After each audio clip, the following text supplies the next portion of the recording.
Hello all. As you can see, we are going to do feathers today. It's 2 o'clock Tuesday, watercolor with Art Yourself Studio. My name is Virginia LaMont Naegeli, but my friends call me Ginny. So please feel free to call me Ginny. Text in the comments, let me know if you're here or if you just want to say hello. I hope you have your watercolors ready and you'll need some sort of book to put your colors in. I'm just squirting my watercolors right now just to get ready. I have my dirty water, clean water, and my paper towels, my brushes on their brush stand. And you can tell today we're going to do feathers. So you probably have seen a lot of videos on feathers. I see a lot out there on YouTube, and this actual video will be on YouTube after today. But any case, I thought we'd do a feather. They're always nice to paint. So first thing I wanted to point out was just the different shapes and the flow and the movements of the feathers. I just want you to take a minute. We'll do a little warm up. So on this side of the book, I'm going to call it a warm up. And I'd like you to date your pages to 28, 23 so that you can see your progress and your growth. And by the time we're finished, you're going to have a nice book full. I have taped this one down because it's going to get wet. So I'll open it up and show it next week. Okay, so looking at these feathers, this is a stock photo, so we can't really copy it or steal it, but we can use it as a warm-up. I'm going to go ahead and divide this paper in half. And for the warm-up, I just want you to take your pencil and I want you to look at the different angles and movements and the shapes. So we're mostly going to focus on the black line, the solid black line. And if you just take a minute to pick a couple out and just draw those solid black lines in. There's no rhyme or reason or specific way you have to do it. I just want you to see the bone of the feather. Yours is going to look different than mine, and that's perfectly fine. So that's the dark part of it, the vein of the feather. So you can now grab your watercolor and pick one color. I'm going to pick black just for the sake of black and mix some red in it here and just outline. Just take a thin little brush, probably a 3, something skinny little. If you don't have one, don't worry. It can be thicker. It doesn't matter. My book's kind of small because for these Thursday, today's Tuesday. How did I forget? For these Tuesday lives, I wanted to make it so that we could do it in a half hour, just have a little bit of fun, and you can do it later as well. So that's it. Just get a feel of how those feathers are going to move and flow. The next thing is, while that's drying, is a little bit of a tidbit of information that I thought was kind of fun. Look at this mallard duck. We always have seen him out on the lakes, and they've got that beautiful green plumage on his head. He's beautiful. And then it seems like they just disappear. You don't see them anymore, and they don't hibernate. But what they do is their feathers change color, and they become one with nature. They match the surroundings in the nature. Isn't that interesting? Same duck, different head. They tend to look more like the female, and I think they know this because you can see a little hint of the green here, so they know that. But he's definitely camouflaged. Now, who knew that? Also, I read that they molt. People don't pull out their feathers. When you see feathers in the store, people aren't pulling out their feathers. They do molt either once a year or twice a year. And sometimes you won't see what it looks like because they have new hair growing in. Just a fun fact. Okay. So then if you want to, you can now we'll go back to our painting. And if you want to, you can just with your elbow in the air, just pick a feather, and with the tip of your brush, just lightly draw some of those fine little lines. Why I call this the warm-up is really important before you start painting, to do a little warm-up. I hope you're joining me, you're painting with me. And the reason why is because I'm warming up, but every time I look up, I see something different. So I notice, oh, okay. Otherwise, if you just do the first time you look at it, you just paint what you thought you saw. This way we know what we see. We see something different. So it helps you to make more interest to your painting and make it more realistic. So it's all monochromatic. We're not doing anything major with color, but having a little bit of fun.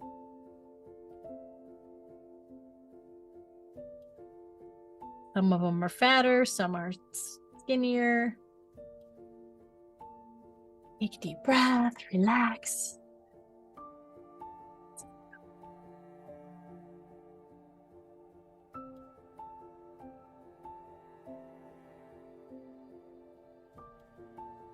And I hope you take some time to notice if you see a feather on the ground. I think we were taught as kids not to pick it up, but maybe stop and take a look at it, take a picture of it, get some inspiration.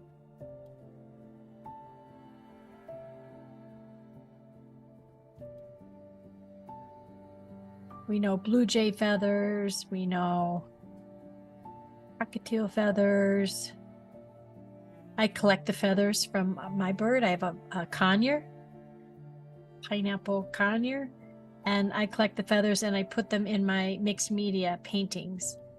I glue them down and they're part of my paintings. So they're underneath and adding details and layers. I do see blue jay outside. Sometimes I'll see a blue jay feather, which is, we're going to look at one here today, I think. But yeah, just notice them, take a look at them. Some are fluffier, some are not. All right. The next thing I wanted to point out was, here is an illustration. It's a vector file, and it is a free vector file. If you go to free vector files, you can take this one and download it. I like this one because of the gray and the white, the details that it's showing you. It helps you just define and break up the leaf a little bit. Notice the different angles and the different shapes, and think about how you would paint this in. You would probably paint actually those outlines and fill it in. I'll just do the one here right now just to show you.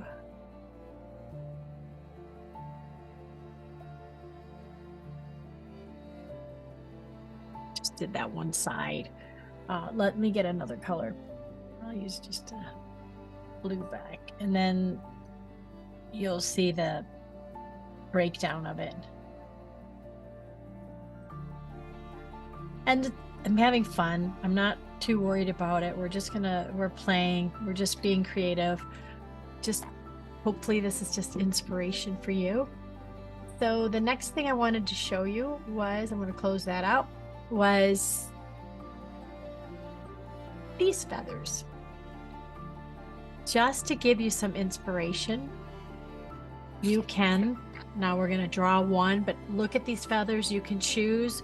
We're just going to take, I've got two ideas in my head, so I'm just going to sketch them out in this book. And then if I really want to take it further, I will get a bigger piece of paper, tape it down, and really paint what I see. But for now, I love the idea of just picking one of these. And basically the shape is the bone and then coming out. Basically, that's the outside shape. Then when you look closely, and I'm going to point to this one particularly, look how cool that is. This section, they're not all stuck right there at in a row. Sometimes you'll see a chunk in there. I'm just gonna erase where I want to separate. And now I'm just taking some time, really, I'm going to zoom in, and oh, that was this is another sample. I thought this was beautiful. Look how light and fluffy it is. but that isn't the one. And there's a blue jay feather. There we go. We're going off topic for a minute, but I do love this one. I never noticed how the blue jays, maybe this feather was inside his fur, you don't really see it. I don't know if this is the tail feather, but notice that distinct pattern that he has. Okay, this is a good example. I can use this one. My feather is pointy. Yours doesn't have to be pointy, but the part I wanted you to notice was right in here. How some of them are separate. Look how these tips of the feather curves back in. You can add these details or you don't have to. Look at the colors that you're seeing, and there's a lot of soft little furry ones down here, and you can add those in. This one I'm just chunking and looking at the shapes that I'm seeing inside that feather. That's the bone of it, the rib, and there's like a chunk. Maybe I'd like to open that feather up a little bit, maybe not. Maybe you're inspired to do something else. I'm going to do the same on the other side. What I notice with feathers are they're not the same on both sides like a butterfly is, so you don't have to worry about painting them the same. There are several ways that you can paint this one. So I'll do a little demo here, and then we're going to do our final. And you don't get a grade, so don't worry. I'm not going to grade you. I would love it if you shared your feather with us in the comments, from, or just on Art Yourself Studio, or tag Art Yourself Studio. I'd love to see your feather paintings. All right, so I just moved to a bigger brush only because I want to put some water on here. When you're painting this for real on your page on a good, not practice, this is like a little bit of a practice. I'd like you to definitely not have heavy lines like this. I just have the heavy lines just to show you. But I'm looking at this feather and I see some like a chronacrodome. And look, if you just drop it in and do the wet on wet, you just get that feather wet and drop it in. On the other side, I see a blue gray, a brown blue gray. So again, I'm just going to drop it in. What's fun about this is you can drop in your color, you can drop in your base, and then later on, if you say, oh, that's boring, I would like it a little more colorful, when it's dry, you can do it again and drop in more, and it will have more control. So the wet gives you this nice free movement, and then the dry will give you a little more control.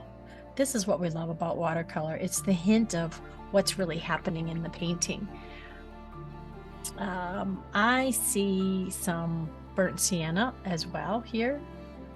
And my book's on a little bit of a slant because I wanted you to have a good view of it. So the color is, the water is, I don't know, bubbling up. It's dripping down a little bit. That's fine. I'm gonna get this one wet. I want it to bleed out of here a little. So there you go. When it's dry, you can take your black pen. Remember last lesson, we put all our pens on the paper and then we dragged our water through to see which ones bled and which ones didn't. We'll pick the one that doesn't bleed, and you can do these little curlicues here. You can do the spine, whatever you want to do. I'm going to pull that out. I'd like to drop in, I'm going to put a little, I know I don't see this color in there, but I'm just going to add it in just to have some fun. Okay, that's our little practice page. I like to do a little warm up before I start. So here we go. And I hope you saw me demonstrate the dirty water, clean water. And I'm going to pull this one back up. Okay. What I liked about this was just the uniform and the different feathers. So what I think I'd like to do is do 5 feathers across, or you may just do one big feather. Either way you would like to do it. Remember, we started here with just drawing a really light bone. So pick 4 of these that you like. I'm going to leave them up so you can pick which ones you like. And I can't really make them too much bigger because I'll lose. Let me see if I can make them a little bit bigger for you. Yeah. So write in the comments, tell me about the ones you like. I definitely have a folder of many other feathers. This is also a beautiful feather that you need to see. A peacock feather. This would be very fun to paint. I decided today that with you, I wanted to just do the 5 feathers across. I want some movement. I don't see a lot of movement here, but we saw movement in 2 different two different pictures. So I would like to add make sure that my feathers have some movement. So with my pencil, I'm just going to lightly sketch in a couple feathers.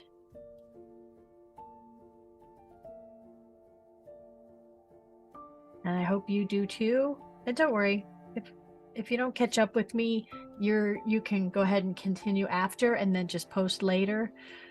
Also, if I'm going too fast, there's a little secret button on the bottom of these videos that you can change the speed, so you can make it go faster or make it go slower. It's too much for you, just slow it down or speed it up. I won't be hurt, I promise. In fact, I probably won't even know if you sped it up. Okay. I would like to use my 3 or 4, but again, this one to me is almost like a 5 or a 6. Not 6, no way. 5 or 4, because my painting's smaller and I don't want a lot of water going everywhere. But I am going to, instead of drawing, I'm going to go ahead and just put water as far as for the feather, the shape that I want it to be. So I'm going to use the wet on wet technique here, and I'm looking at these great colors, and I'm going to start with that yellow one. Let it bleed. If you want a section sticking out, go ahead and put it out. Let it stick out. It's always better to start with a lighter color. You start with a lighter color and then you add dark over it in watercolor. It's the opposite in oil painting or acrylic painting. So here we go. Now, this one has a lot of other exciting things happening in it. The one I'm looking at, that yellow one, I'm going to just put a little plop of green to make that green circle. It's interesting to try to guess what kind of bird this is from. I don't want to guess because you may know. If you know, pop it in the comments. Say hello to me. Let me know what you think. I for sure want to see your paintings here. And it's mostly more important about having some fun and just creating. I'm going to put the rib in after it's 100% dry. I don't want it to be to bleed out. Okay, I'm going to be quiet for a few minutes and let you just watch and paint along with me.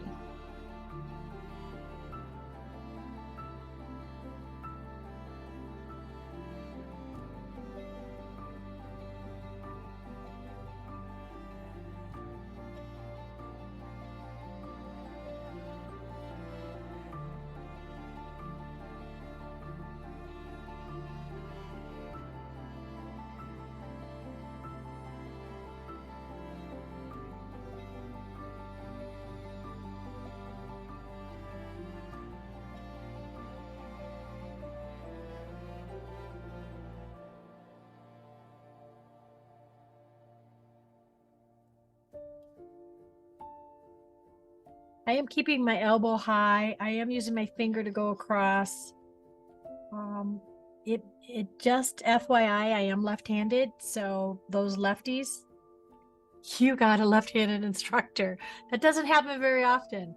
For the right-handed, you can flip this around and paint the other way, flip the screen if you want to go right-handed, or just realize that that's why it looks like it does. It's not you. I'm a lefty. Most teachers are right-handed.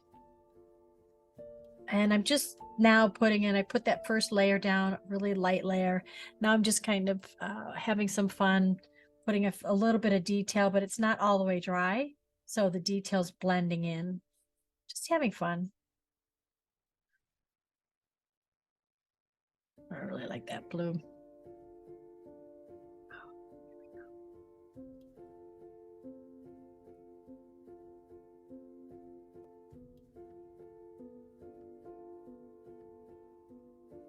Now I'm pushing the belly of the brush down and then dragging it out to get that feathery feel. Dragging it up a little bit. That can go through if I want and put some skinny little veins in. I wouldn't get too picky about it or put too many in. That might take away from your feather or from your whole painting. You don't want it too busy. Or you can, if you want to do more botanical drawing or painting, you're more than welcome to. It's your painting. You get to do whatever you want. All right. Okay. Let's see. I like that one. It's like blue on one side and then brown on the other. But I might, because I remember we did that. We saw that blue jay painting. I might make it a blue jay feather. It is a little more straight, so you can kind of have some fun with,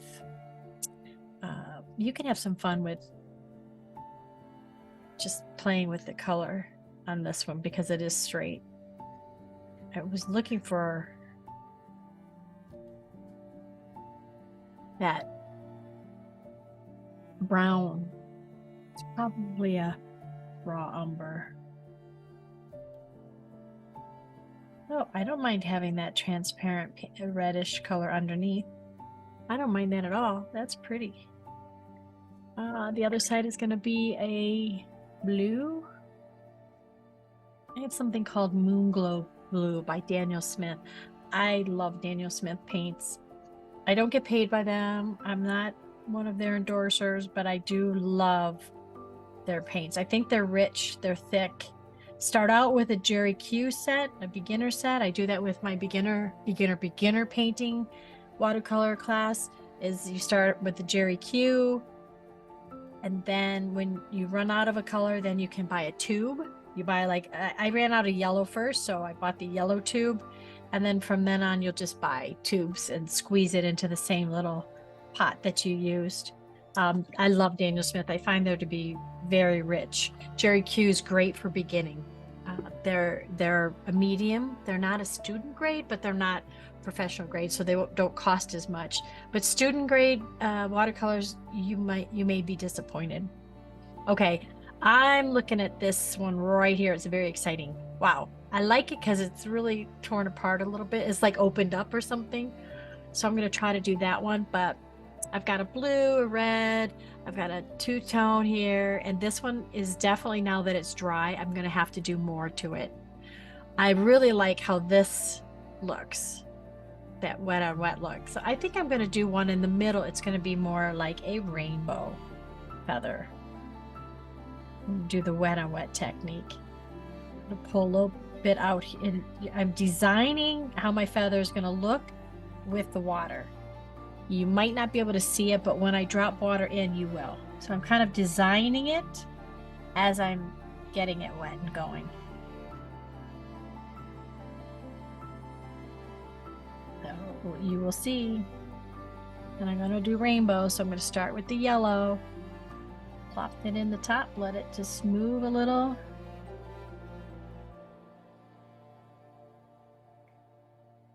And let's do an orange.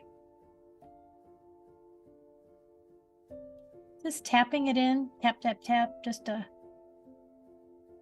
I'm not scrumbling it, I'm just tapping it, letting it do whatever it wants to do with the water.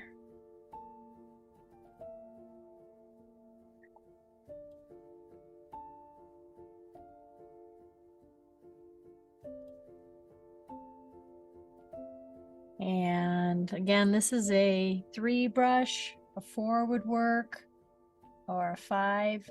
I notice when I want more paint on or more water, I use the belly of the brush, but then when I want a little finer detail, just pick the brush up and use just the tip.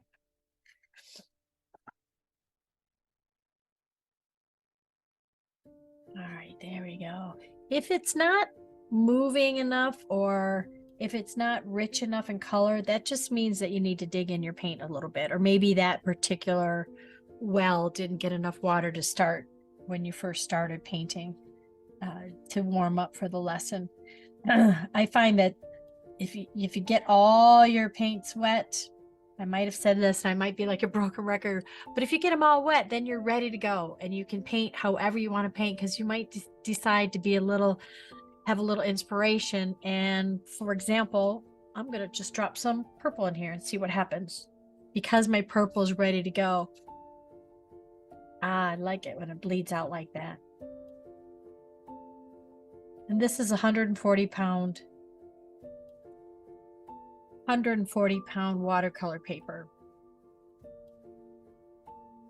So it behaves differently than in my class, in my lessons, in my online class. I have us working in a practice book, so that a mixed media practice book, which isn't expensive. And then you do your final project on watercolor paper. So you get to practice it before you use your watercolor paper. You see, I'm coming back here and outlining this just to have some fun. I don't know why I did it. It's not in my lesson plan. I just got inspired to do it. And there's nothing wrong. You can play. There's no right or wrong with watercolor. The wrong thing is to let it stop you or be disappointed. Check out the secrets, the 7 secrets I have on YouTube. Secret number 5 is play. Just play. Okay. This needs some. This is not too exciting. I'm kind of stepping back. I'm analyzing it. I'm looking away. I hope I haven't run out of time. But it needs more. It's definitely washed out. I'm going to go back in with the yellow. I do use my pinky to brace my finger. I'm just going to draw it down a little. Now you can see that color.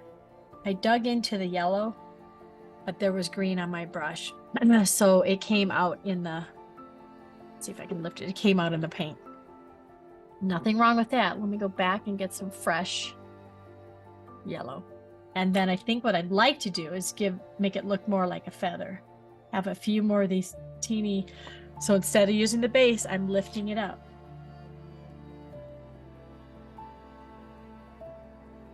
Oh, I hope you're having fun. I hope you like this.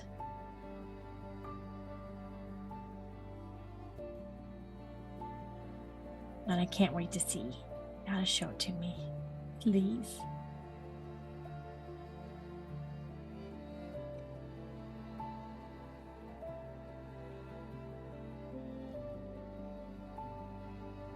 Okay.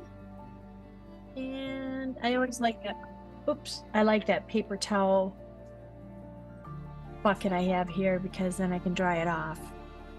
I'm going to dig into that red and get a little bit more detail in that red. So you can see this feather's dry. So I'm able to use a dry brush, dry and dry. And these are tight paintings. This is what I call tight, because I'm being really specific here, and I'm on purpose really pulling in these feathers. This was more of a loose technique.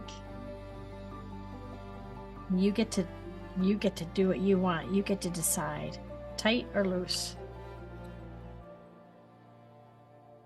I see this one. Excuse me. It's fine now that it's dry. It just needs a little more love. There's a color here that I wish Laura was here today with me. She would say it right away. The opera rose. It's not a natural color, but it is a Daniel Smith color, and we love it. We tend to use it to pop our feathers. So I am probably flying home from Seattle right now while you guys are watching this. I went there for a advanced silk painting class with Karen Sistick. I'll be teaching that class at the end of March. I believe there's a couple places open, if spots open. It's only for 4 people. If you guys would like to join in, go ahead and go to my website and sign up. But my point of saying this was not to put a plug in for my class, which just did, is because when I land and I open up my Facebook, I really hope to see your feathers in the comments, or at least on Art Yourself Studio page. I'm trying to, instead of moving my book so it doesn't mess up the screen for you to see, I'm taking my fist and I'm putting it down here, and I'm going to rest my hand on my fist, because what I need to do is I'd like to get that straight line down. And normally I paint with my elbow high up and moving. I'm just going to get that straight line down.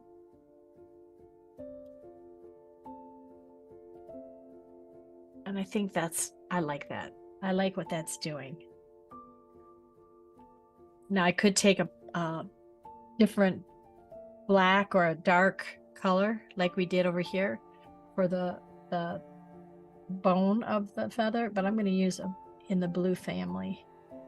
And now that I did that, it really does stand out. So I'd like to just put a couple of those little curly cues here. Some little hints of these coming off. Some feathers get damaged. Some won't have the perfect feather shape. That's okay. This is going to be your painting, and it can be real. You can look at a feather and think of an ostrich feather and how the crazy offshoots they have. I don't know what it is in the feather, in the base. If anybody's a bird person, a birder, is that what you're called? Do you know why birds take when they pull the feather out, why they chew on the end? Like, what is there on the end? It's just curious. If you know, can you write it in the comments for me? Okay, this was fun.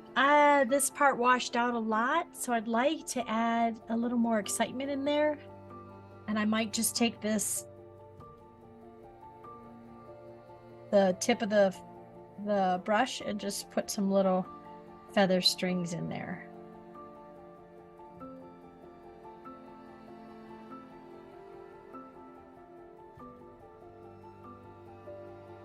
So this was a little bit tight than the other. And then I want some movement. So I'm gonna take this yellow and just tap, tap, tap. I'll take this, what was that? Like a gray blue. Tap, tap, tap. I want to get some movement in here. So I'm suggesting with the tapping to get some, I'm putting some paint on the brush and just tapping it a little bit. So I'm picking a color and staying in that area. And that's it. I'm going to use the upper rose. Tap, tap, tap. And then grab some blue. Tap, tap, tap, tap over here.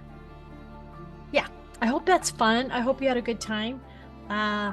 When I get like this, I'm looking at it and I'm gonna see it. I'll come back to it tomorrow and decide if I need to add a little bit. I hope you sign it. I might just really put a couple big blobs of water in there to see if they catch one of the taps and bleed out a little. Definitely leave it here to dry.